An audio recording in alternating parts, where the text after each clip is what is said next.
Today on Strange and Suspicious. 22-year-old Riley Strain was found dead in a river in Nashville after partying at Luke Bryan's bar. The coroner said it was accidental. Well, not so fast. The fact that we don't have the clothes that he was last seen in just makes me feel like there is some foul play. I think that he was so wasted. He removes his clothing for whatever reason. He goes near the water and he fell in. From what I've read, it's like a 40-foot drop. Don't you think there'd be injuries on the body for falling down an embankment like that? Do organ transplants change the recipient's personality? There's been a couple of studies. There's one done where 89% of those people said that they experienced some type of personality change. Is it psychological or is it something that's physically manifesting from a new organ? Can you imagine if there's such a thing as a brain transplant? Eventually, science is going to figure this out. Then you're going to have a completely different personality. Angela the sun bear lives at a zoo in China. The mystery, is Angela the real deal or a dude in a bear suit? The zoo insists this is a real bear. That looked a little costumey. It was like baggy in the bottom area. When I first saw this, I totally thought it was a guy in a bear costume. But it's a real bear. What do you say? A mystery object falls from outer space. There is a theory out there that this is coming from SpaceX. If it came from SpaceX, why isn't Elon Musk saying it's mine? Because flying debris looks pretty bad.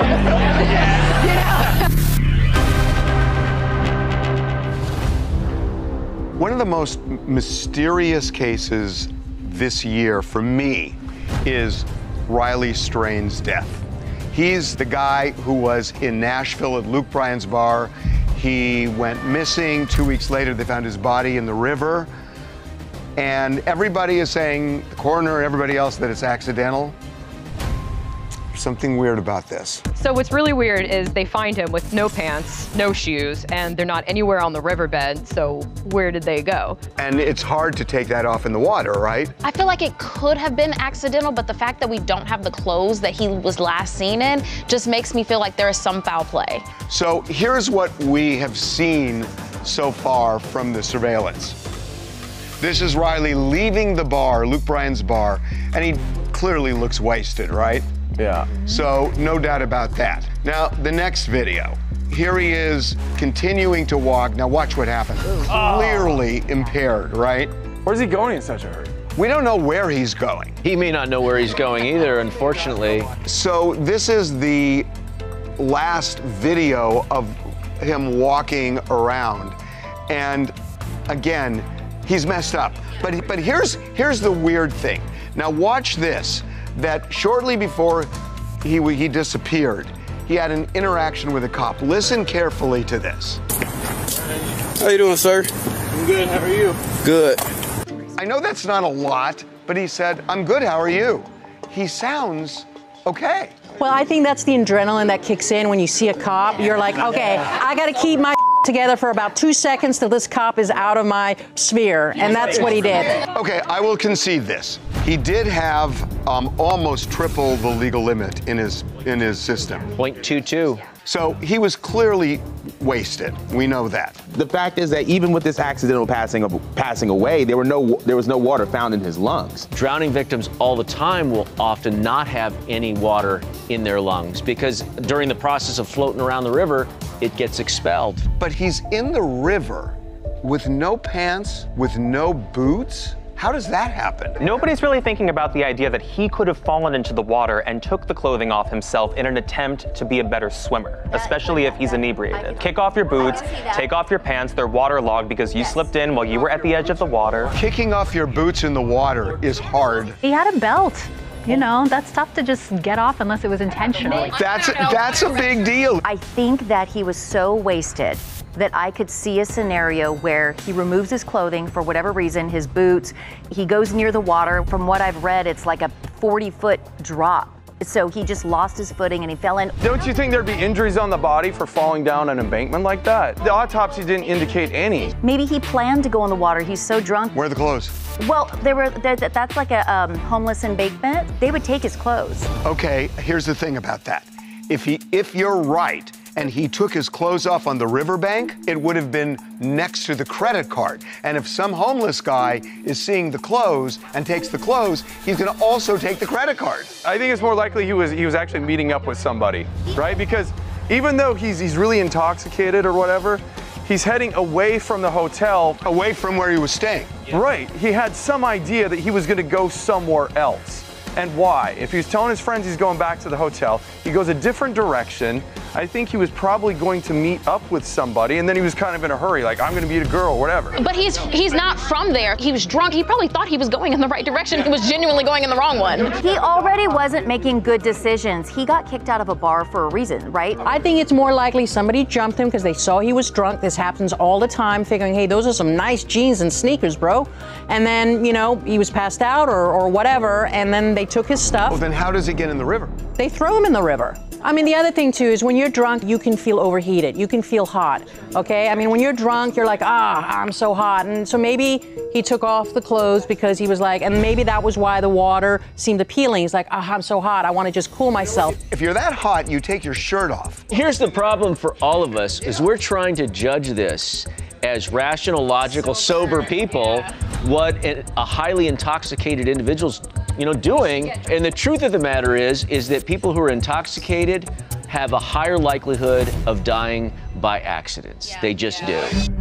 Does it concern anybody here that he was with a bunch of fraternity brothers? Yes. And nobody went out to help? My friends would never, if one of us gets kicked out of the club, we are all leaving. You're with your bros, you're not in your college town, you're in a place where you don't know anybody. Why would nobody be with him? Because there were some hot chicks in there and they didn't want to give up on that, so they're like, hey, you're on your own, bro. Yeah, and he said, I'm gonna go meet this girl, I got her number, she's gonna meet me down by the bridge. His friends would have said something. Well, maybe they didn't mention it because they're scared because they did nothing. Oh, they all lawyered up as soon as this came out. Right, a lot of them lawyered up, so it's not surprising they're not coming forward to the police because they have their own conduct to answer for. The biggest thing for me that kind of triggered some was the fact that I think he had like a cell signal that was sent out. He made a call or made a Snapchat to like one of his friends before he disappeared mysteriously. In the back of my mind, I'm thinking, what if he was being followed? In that second video, he is not walking, he is running to something or from something. He could have been running and scared, and no, there's no signs of foul play, so they say, but we know that he at least fell once. So where's the bruising or the abrasions from that? Clearly accidental to you? I think it was. There's no scenario where pants and a belt just kind of rip off your body while you're in the water, unless there's something that is pulling them off. So I understand why the public has questions and why this isn't as cut and dry as people think. Coming up, when somebody gets an organ transplant, does it change their personality? There's been a couple of studies. 89% of those people said that they experienced some type of personality change. Is it the hormones? How do hormones make you like chicken nuggets? Honey, hormones can turn this girl into a whole other person.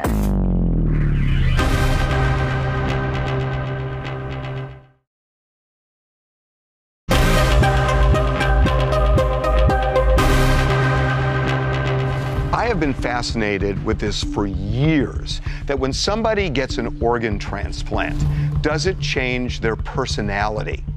And there are people who are organ recipients who say that it just happened to them. Things they never did before, they started doing after the transplant. And they started doing things that aligned with the heart of the person who died, or the organ of the person who died. So this woman's name is Claire Sylvia, and she got a heart from an 18-year-old who had a motorcycle accident and died. Listen to what she said. The first thing that happened was in the intensive care.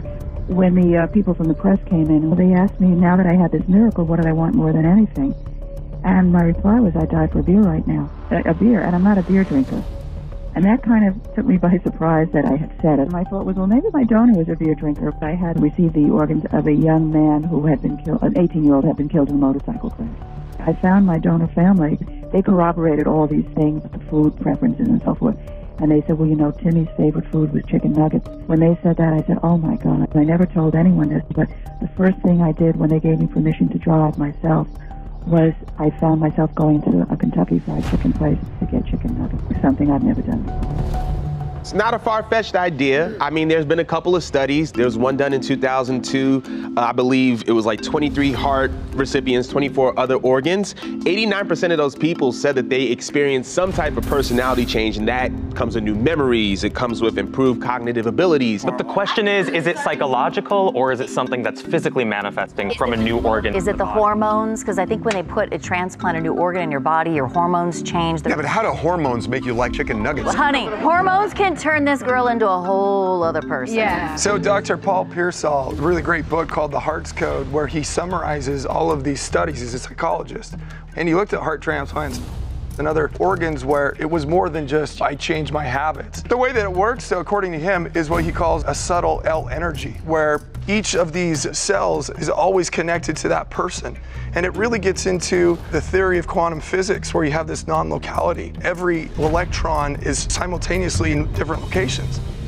I want to believe it. It feels plausible, and in the grand scheme of organ transplants, they've only really been around at this level since maybe the 20th century, so it's not entirely off the table to say there are things that we medically don't know. I looked at a study that came out of the University of Colorado. They said that when you do a heart transplant, there are the neurotransmitters that come with the heart, and they keep that from the transplant person, and that's what goes into the person who's getting the heart, and that those neurons actually have memory in them, like the brain. Even if that's true, at some point, every part of your body is recycled. The cells don't last forever. So you're saying the heart resets itself? Yeah, you're not going to have someone else's DNA in your body. But I think there's this mystery about the heart, that the heart somehow is different from the rest of your body, that it creates emotion, and it really just pumps blood, right? I think the brain tells the heart what to do. Right. And so my question is that if the heart can theoretically cause a change, even a temporary one, in your personality, why couldn't a kidney? Well, you have to think that you've just gone through major surgery and you thought you were gonna die. I think for months, we're talking heart surgery. You got a new lease on life. You beat death.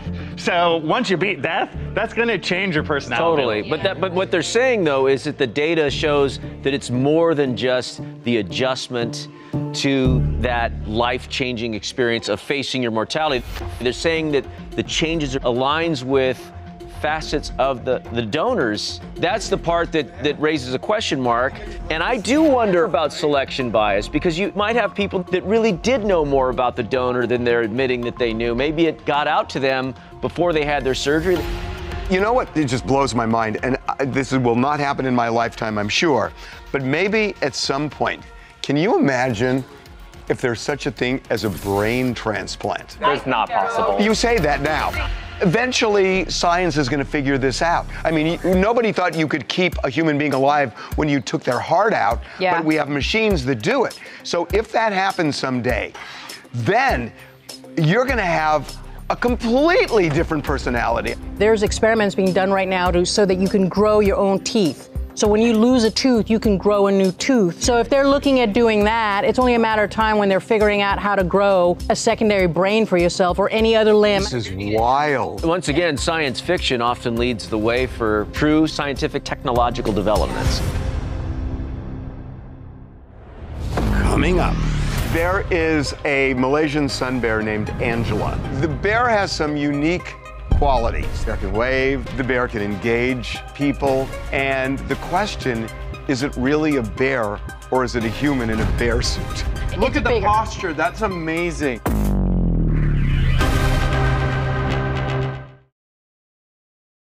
Since monkeys first crawled out of the ocean, man has had one question. What ginormous celebrities have we seen on the TMZ tour? Well, how about Ben Affleck, Rihanna, Kevin Hart, Mariah Carey, Mark Wahlberg, The Rock, Lizzo, and did we mention? Jamie, what's up, man? Buses depart daily from the Hard Rock Cafe in Hollywood. So head to tmztour.com or scan this nifty QR code and book your tickets now.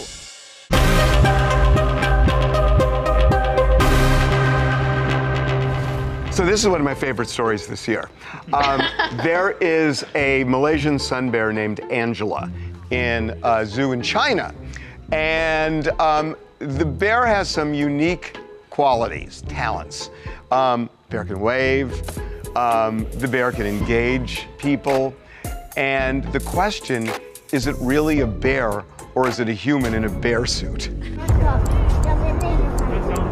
Hello. Hello. The zoo insists this is a real bear. This is not just some wacko coming up with a theory. Doodles, like doodle dogs, they stand up on their hind legs for long periods of time, like begging for treats and doing. So I just feel like this could totally be the bear, like a trait. The bear has been in captivity its entire life. It has been around humans more than humans themselves. Is it possible that this bear just picked up on human traits because of who it's around? Oh, or that it was taught those traits. I mean, it's not surprising to see a zoo teach an animal to do a trick. Unfortunately, this is just what they look like. That looked a little costumey. It was like baggy in the bottom area. When I first saw this, I totally thought it was fake. I totally thought it was a guy in a bear costume, 100% initially. But it's a real bear. Why do you say? I agree. I did a deep dive on this thing, and the sun bear is actually a smaller bear, and they can be up to about 150 pounds, which is about the same size as a human. Look at the posture. That's amazing. I know. I love this bear, though. Look, the thing that does give it away, though, is the tongue. Yeah. Yeah. Because if that was a guy with a tongue like that, I want to meet him. I kind of had a feeling someone was going to make that Also, with the way that the bear sits at the end of the video definitely gives bear. But on the other side, the zoo's attendance shot up by 30%. But that's the reason why I think that the zoo is so adamant in defending that this is real, is because of course they're not going to say this is a man, because it's like we want the attendance to go up because attendance means more money. The zoo is just it's a spectacle. It's Barnum and Bailey. Yeah. Like it brings in money. An anomaly to see something like that, but the idea that a zoo would go to the lengths for money to manufacture a costume, a hoax. I have a question about the bear's butt. Look at the bear's butt. You see the creases? Yeah, but when it sits, it fills up. If it was a human costume, I feel like there would have to be somebody else in there because the head is not in the right place. You would need somebody to help puppeteer. A little studying on sun bears. They have loose skin because they are actually not predators. They live off honey and termites and things like that. And so if they were to encounter a predator, it makes it easier for them to get away and not be killed by whatever attack. So isn't that almost like a tomcat, kind of? They have like bigger jowls and skin for that same reason. And they also are it's very common for them to actually be on their hind legs. That is a natural thing for them to do. But to wave to the crowd? It's a sun bear. We're like trying to compare it to like wild grizzly bears and things like that. I think that the animals are a lot smarter than people give them credit for, sometimes smarter than us. And he's probably been fed before for doing cool tricks, so he knows to wave so that he gets food thrown at him. And bears are known to open doors. They say to lock your doors because they can get into the car, so. Well, you could commit the perfect crime if you had a good bear suit like that then. Because like, oh, that's just Angela, and you could be walking around doing stuff. Hello. Hello. Coming up, there's this groundskeeper who was walking around this glamping site, and he came across this. Ooh. It just looks weird. It's because it's fried carbon fiber. Coming from where? From SpaceX.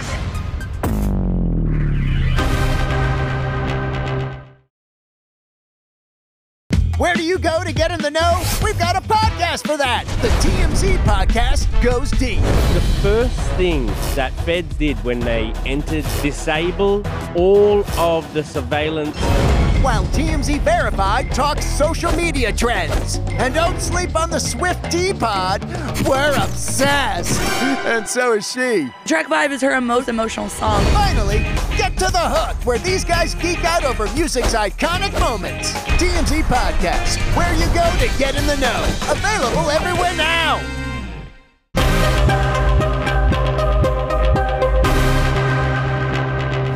So there's this groundskeeper in North Carolina who was walking around this glamping site back in May, and he came across this. Ooh. Which doesn't look like anything that you would find in a campsite. It just looks weird. It's because it's fried carbon fiber. Coming from where? From SpaceX. SpaceX. But here's the thing, if it came from SpaceX, why isn't Elon Musk saying it's mine? Because flying debris looks pretty bad. You know? On a serious note, though, I mean, there is a theory out there that suggests that this is coming from SpaceX, and a lot of the pieces that come from up above usually land in the Virginia area, the North Carolina areas. I'm half jokingly saying it's a liability issue because if it hits somebody... The chances of getting hit by space debris is less than 1 in a trillion. Was it really burned, though? I know they show the carbon. Well, it has to be burned from re-entry, right? Yeah, it's burned. It's actually a part of the trunk, which is like the second part of the spacecraft. You have the capsule at the top, and the trunk is like right below, and it jettisons right before re-entry. But wait a minute, if there's re-entry and pieces are falling off, wouldn't it just go all over the place and it's just this one piece? Yeah. They usually aim for the water, depending on where the launch is. The problem I have is this danger that's above all of us at all the time, and there's not really a liability per se. Like, NASA put out a warning, and they're like, okay, we have this stuff coming down near Naples, but it should land in the Gulf. Like, what a way to go. You're just minding your business, walking down the street, and you're gone. I'll still be more concerned about cars, but I'm not worried about getting hit by one of these yet. Yeah, I agree. It is weird that some of it seems pristine. Yes, and there was no markings on the ground. There wasn't fire around the vegetation. It wasn't, nobody remembers seeing, no one heard it. There's people in the campsite who didn't hear this thing.